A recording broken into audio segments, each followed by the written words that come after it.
BJP Congress पर vote चोरी के जो आरोप लगा रही है, इसको अब जो बता रहा हूं वो भी ध्यान से सुनिएगा। अब क्या कह रही है बीजेपी? कह रही है कि वोट चोरी करते हैं आप लोग, कांग्रेस वोट चोरी करती है और कर्नाटक में कांग्रेस वोट चोरी से आनंद वाली सीट नहीं, पूरा कर्नाटक वोट चोरी से जीती। क्या कर्नाटक में कांग्रेस की सरकार, ये बीजेपी आरोप लगाती है। ये आनंद वाला मामला नहीं, पूरे कर्नाटक में वोट चोरी करते हैं आप लोग।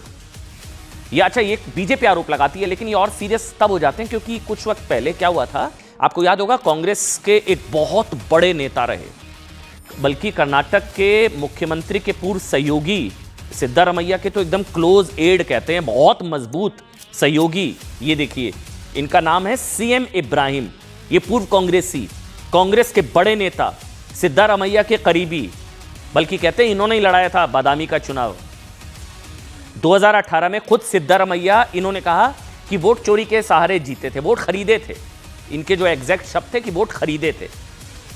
कांग्रेस के एक नेता ने 3000 वोट खरीदने में उनकी मदद की थी। ये कह रहे हैं हाँ, मैंने एक के साथ मिलकर सिद्धारमैया जी के लिए वोट खरीदे थे 3000 कर्नाटक में। इनके मुताबिक इन वोटों की खरीद के लिए भुगतान खुद सिद्धारमैया जी ने किया था। ये बयान हम सुना सकते हैं क्या हमारे पास?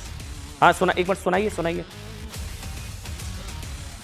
दिवस कौंटिंग सिद्धरामಯ್ಯ ಮನೆಯಲ್ಲೂ ಸೇರವರೆ, ಗುಲಾಂ ನಬಿ ಆಜಾದ್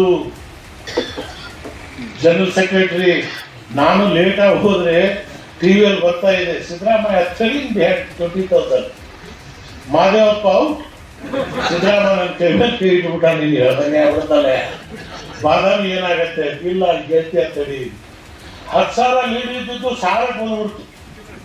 ಸಿದ್ದರಾಮಯ್ಯ ಇಲ್ಲೂ ಹೋಗ್ತಾ ಇದೆಯಲ್ಲಯ್ಯ, ಇಲ್ಲ ಇಲ್ಲ 800,000 ನೀನು ಗೆಲ್ತಿಯ, ನಾನು ಮ್ಯಾನೇಜ್ ಮಾಡಿದ್ದೀನಿ.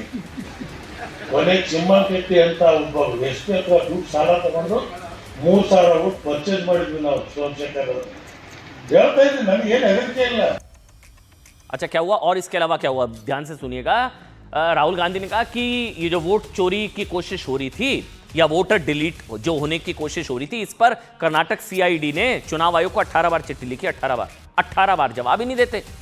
राहुल गांधी जी ने कहा कि चुनाव आयोग से ओटीपी ट्रेल, पोर्ट समेत कई टेक्निकल जानकारियां मांगी, नंबर वगैरह दो जिस नंबर से ये वोटर डिलीट करने की कोशिश हुई। लेकिन चुनाव आयोग ने कोई जानकारी ही नहीं दी, ऐसा राहुल गांधी जी ने दावा किया। कोई जानकारी ही नहीं दी। राहुल के इस आरोप का जवाब भी कर्नाटक चुनाव आयोग ने दे दिया। यह आज की एक और बहुत बड़ी खबर है। चुनाव आयोग, ये देखिए, ये पूरा जवाब जिसका भी मैं जिक्र कर रहा था, शो से ठीक पहले ये जवाब आया।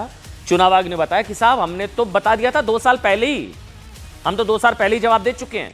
नाम काटने के लिए 6018 आवेदन मिले। ये सुनिएगा, बहुत इंपॉर्टेंट है। नाम काटने के लिए 6018 आवेदन मिले। इन आवेदनों में से हर एक आवेदन की जांच ईआरओ, एईआरओ, बीएलओ द्वारा की गई, जिसके बाद यह पाया गया कि 6018 आवेदनों में से सिर्फ 24 आवेदन सही हैं। ईसी कह रहा है कि हां ऐसी कोशिश हुई थी, सिर्फ 24 सही पाए गए थे, 5994 आवेदन गलत पाए गए थे, ईसी कह रहा है।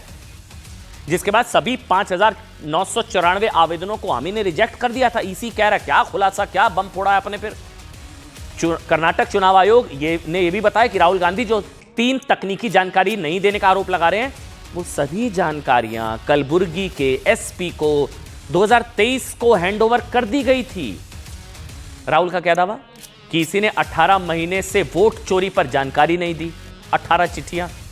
राहुल से ईसी का सवाल कि कांग्रेस ईसी के खिलाफ कोर्ट क्यों नहीं गई। एक और चल रहा है कि राहुल गांधी अगर इतना कुछ है तो कोर्ट क्यों नहीं जा रहे हैं। अगर लगता है कि ऐसी कथित वोट चोरी को दबाने के लिए यह सब कुछ हो रहा है, तो कांग्रेस अब तक कोर्ट क्यों नहीं जा रही है। इसके अलावा राहुल गांधी ने 2 और बयान दिए जिससे बीजेपी सेल्फ गोल बता रही है। आप सुनिए। राहुल गांधी की प्रेजेंटेशन के दौरान न्यूज 18 संवाददाता अरुण सिंह ने एक सवाल के जवाब में राहुल गांधी ने कहा कि वोट चोरी 10 से 15 साल से चल रही है। 10 से 15 साल, शायद स्लिप ऑफ टंग हो सकता है क्योंकि मोदी जी तो 11 साल पहले ही आए हैं, 11 साल हुए हैं। तो क्या मनमोहन जी के समय भी ये सब हो रहा था। इसके अलावा राहुल गांधी से एक और सवाल पूछा गया, अगर ईसीआई आपके आरोपों पर जवाब नहीं देती है, यह सवाल था, तो क्या आप कोर्ट जाएंगे, कोर्ट का रुख करेंगे। उन्होंने कहा मेरा काम हिंदुस्तान के लोकतंत्र को बचाने का नहीं है, मैं वो काम कर रहा हूं। अब बीजेपी कह रही है लोकतंत्र की रक्षा का दावा करने वाले राहुल गांधी के मुंह से गलती से सच निकल गया। सुनिए। और ये शॉकिंग बात ये है कि ये अभी शुरू नहीं हुआ, ये 10-15 साल से चल रहा है। ये सिस्टम है, ये स्ट्रक्चर है। हिंदुस्तान की जो डेमोक्रेसी है वो हाईजैक हो गई है। कि आपके पास पुख्ता सबूत है, ब्लैक एंड व्हाइट सबूत है, तो क्या अगर ईसीआई अभी जवाब नहीं देती है तो कोर्ट का रुख करेंगे, ये ऑप्शन है आपके पास, जाएंगे? देखिए, मैंने कहा कि मेरा काम as opposition leader normal situation में मेरा काम ऑपोजिशन का रोल है, सरकार पे प्रेशर डालने का रोल है।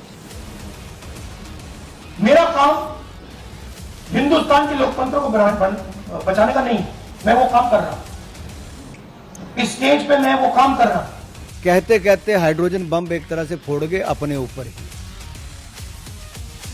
वो कहते मैं लोकतंत्र बचाने नहीं आया, राहुल जी कहते हैं। लोकतंत्र को बर्बाद करने की तैयारी है क्या?